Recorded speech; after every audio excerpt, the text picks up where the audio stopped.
ሰላም ጤና ይስጥልኝ ክቡራንና ክቡራት የብሩኬ መረጃ ሚዲያ የዩቲዩብ ቻናል ቤተሰቦች ከሁሉ አስቀድመን ሰላምታችን በእያላችሁበት ይድረስ እያልን ለሰዓቱ እንድትሰሟቸው የመረጥኩላችሁ መረጃዎች ላስደምጣችሁ ብቅ ብያለሁኝ። ቆይታችሁ ከኛ ጋር ይሁን። ክቡራን አድማጮች ከማስደምጣችሁ መረጃ መካከል አሸባሪው ህወሓት በማይካድራ ያደረገው ጭፍጨፋ አይነት በሁመራ ከተማ ለመፈጸም ያሰበው እቅድ አፈትልኮበታል። አሸባሪው ህወሓት ከሰሞኑ በአፋር ግንባር በፈጠረው ትንኮሳ ከአፋር ልዩ ኃይልናም ከመከላከያ ሰራዊት ምላሽ ተሰጥቶታል። በዚያም የህወሓት ዓላማ ኢትዮጵያን ማፍረስ እንደሆነ ግልጽ ነው።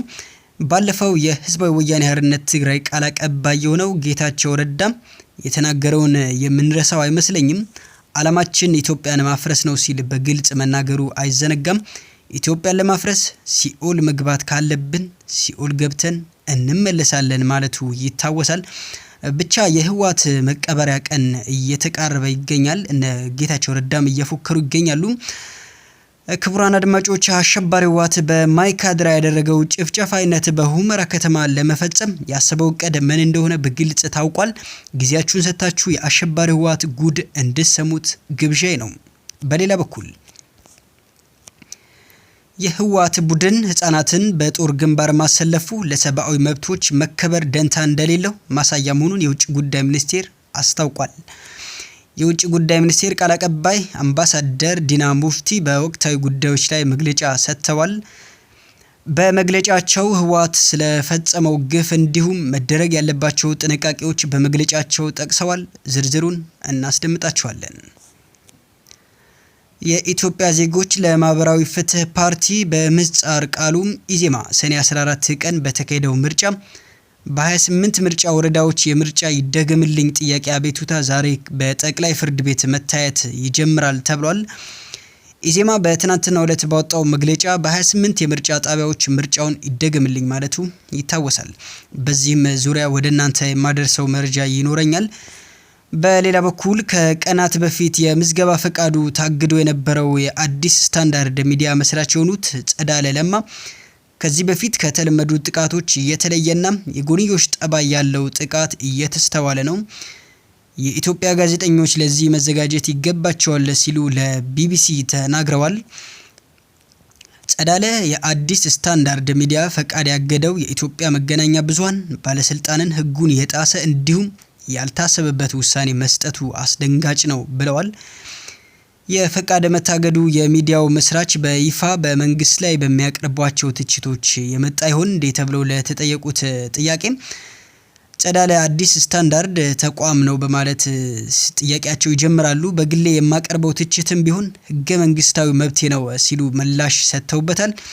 ጸዳለ የሰጡት ሰፋ ያለ ማብራሪያ ወደ እናንተ የማደርስ ይሆናል። እስከ ዜናዎቹ ፍጻሜ አብራችሁኝ በመቆየት መረጃዎቹን እንድታደምጡት እየጋበዝኩኝ በየዕለቱ የሚሰሙ ፈጣን ሀገራዊ ሰበር መረጃዎች እንዲደርሳችሁ የዩቲዩብ ቻናሌን ሰብስክራይብ አድርጋችሁ የደውል ምልክቷን መጫን አትዘንጉ። መረጃው ላይክ በማድረግ እንድትጀምሩት እየጠየቅኩኝ ወደ ዝርዝር መረጃዎቹ አልፍኩኝ። በድጋሚ አብረን እንቆይ።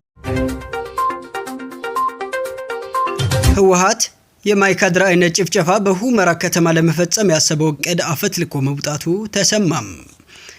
በእቅዱ መሰረት ከትግራይ ክልልና ከሱዳን አስርጎ በሚያስገባቸው ሰርግ ገቦች አማካኝነት ጭፍጨፋውን እንደሚፈጽም ገልጧል።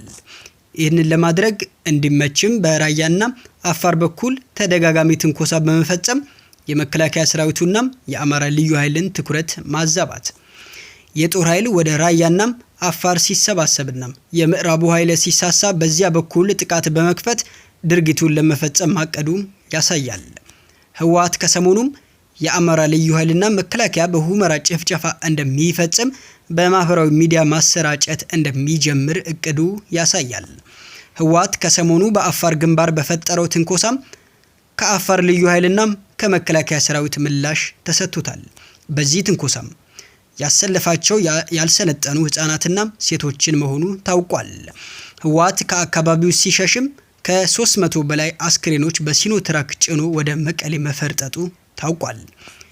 የደህንነት ምንጮች እንደጠቆሙት ህወሓት በዚሁ መልክም የሚያሸሻቸውን የህፃናትና የሴቶች አስክሬኖች በአንድ መቃብር በመቅበር የጅምላ ግድያ የተፈጸመባቸው መቃብሮች አስመስሎ ለማቅረብ እየተዘጋጀ ነው ሲል የኢትዮጵያ ወቅታዊ ሁኔታ መረጃ ማጣሪያ ገጽ አስታውቋል።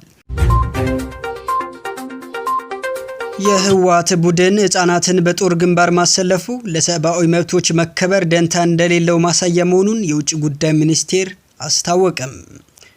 የውጭ ጉዳይ ሚኒስቴር ቃል አቀባይ አምባሳደር ዲና ሙፍቲ በወቅታዊ ጉዳዮች ላይ መግለጫ ሰጥተዋል።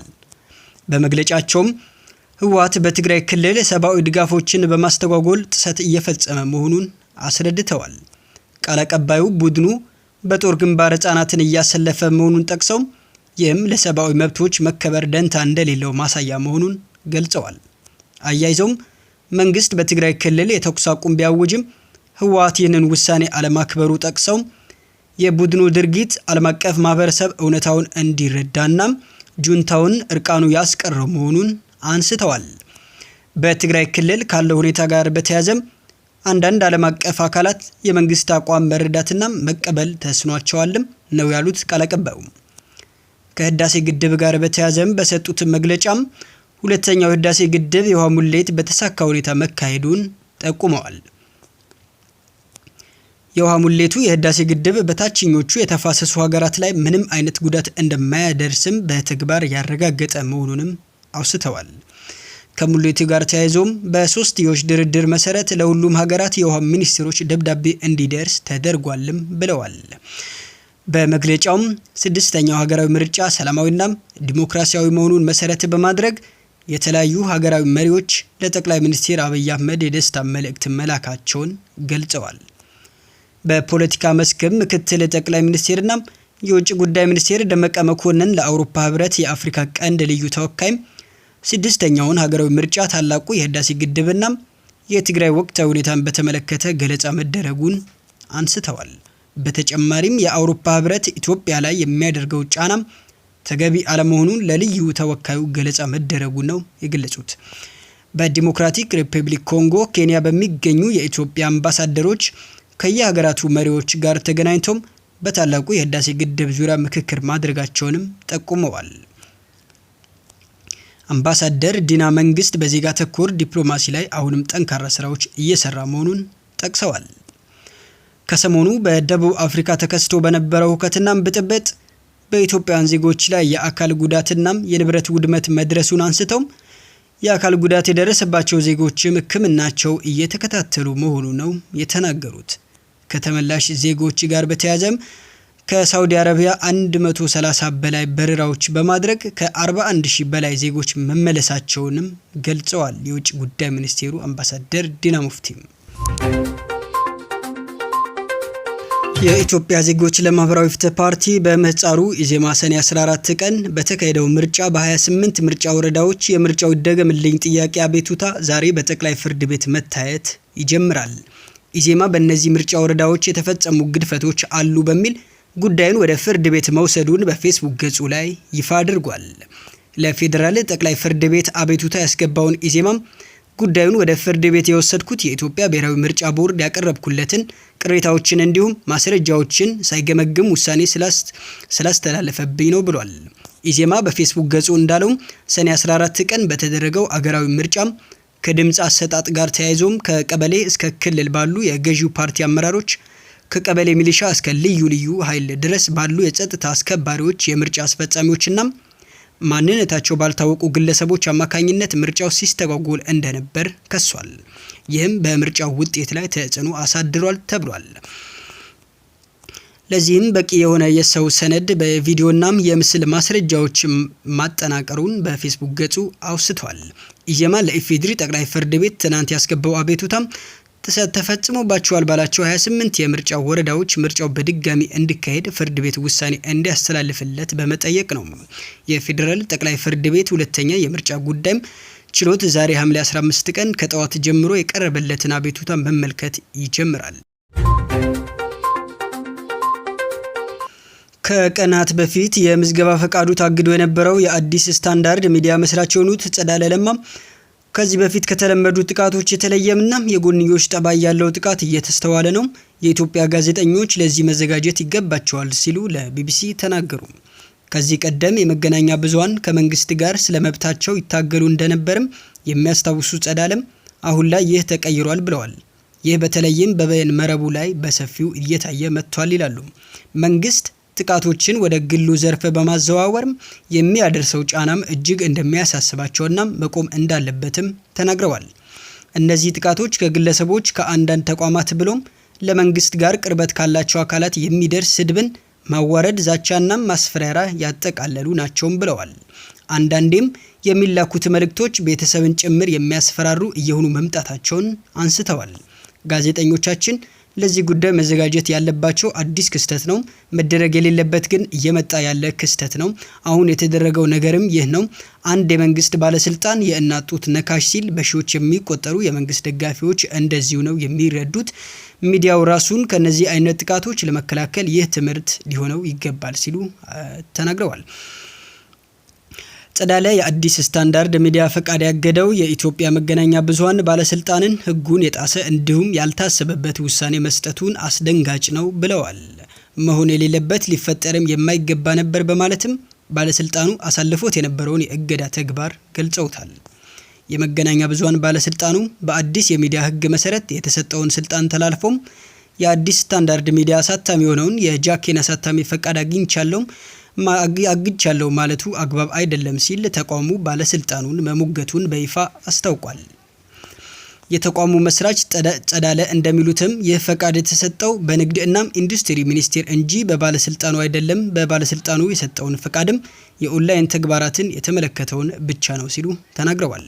ተቋሙም በህጉ የሚጠበቅበትን ቅድመ ማስጠንቀቂያ ጨምሮም ሌሎች ቅድመ ሁኔታዎችን ሳያሟላ ብሎም ፈቃድን የማገድ ስልጣንን የቦርዱ ሆኖ ባለስልጣኑ ያሳለፈው ውሳኔ አግባብ አልነበረም ሲሉ ጸዳለ ለቢቢሲ ተናግረዋል። ህግ የማክበር ተግባርን ህጉን ከሚያስፈጽሙ አካላት መጀመር አለበት ያሉት ጸዳለም ህግ አስከባሪው ከህግ በላይ አይደለም ሲሉ አክለዋል። ጸዳለ ይህንን የህግ ጥሰት ጨምሮ ከዚህ ቀደም በአንድ የተቋሙ ከፍተኛ ባለስልጣን በአዲስ ስታንዳርድ ላይ በይፋ መሰረት የሌለውና የእናት ጡት ነካሽና ባንዳ የሚሉ አስተያየቶች መሰንዘራቸውን አስታውሰዋል። ለባለስልጣኑም የስራ ኃላፊው ይፋዊ አቋም በውሳኔው ላይ ጫና ካለው እንዲጣራ የሚዲያው ኃላፊዎች ከመገናኛ ብዙሃን ባለስልጣን ጋር ባደረጉት ውይይት ላይ ጠይቀዋል። እንዲሁም የሽብርተኛ ቡድንን አጀንዳ ያራምዳል የሚለው ክስ ላይም ባለስልጣኑ ይፋዊ ማብራሪያ እንዲሰጥ፣ ይህ በቀላሉ የማይታይና የሰራተኞቹን ህይወትና ደህንነት ጭምር አደጋ ውስጥ የከተተ ክስ ነበርም ብለዋል። የአዲስ ስታንዳርድ አዘጋጆች ከባለስልጣኑ ኃላፊ አቶ ኢድሪስ መሐመድ ጋር ውይይት ካደረጉ በኋላ መተማመን ላይ ደርሰዋል። የታገደውን ሰርተፊኬት መመለስን ጨምሮም ባለስልጣኑ ያቀረባቸው ክሶች ላይ ማብራሪያ በይፋ እንዲሰጥ ቃል በመግባቱ ረቡዕ ከሰዓት ጀምሮ ወደ ስራ መመለሳቸውን ጸዳለ ተናግረዋል። በተሻሻለው የመገናኛ ብዙሃን ህግ መሰረት አንድ የብሮድካስት ባለስልጣን ፈቃድ የተከለከሉ ተግባራትን በተደጋጋሚ የሚጥስና የጥሰቱንም ክብደት እየጨመረ መምጣት ማሻሻያ እንደሚያደርግም የማያሳይ ከሆነ ባለስልጣኑ ፈቃዱን ከአንድ ወር ላልበለጠ ጊዜ ሊያግድ እንደሚችልም ደንግጓል። አዋጁ የፈቃድ መሰረዝ፣ የፈቃድ ማደስ ወይንም የፈቃድ መታገድን የተመለከቱ ተግባራት የሚያስከትሉ ውሳኔዎችን የመወሰን ስልጣን የባለስልጣኑ ቦርድ እንደሆነም ደንግጓል።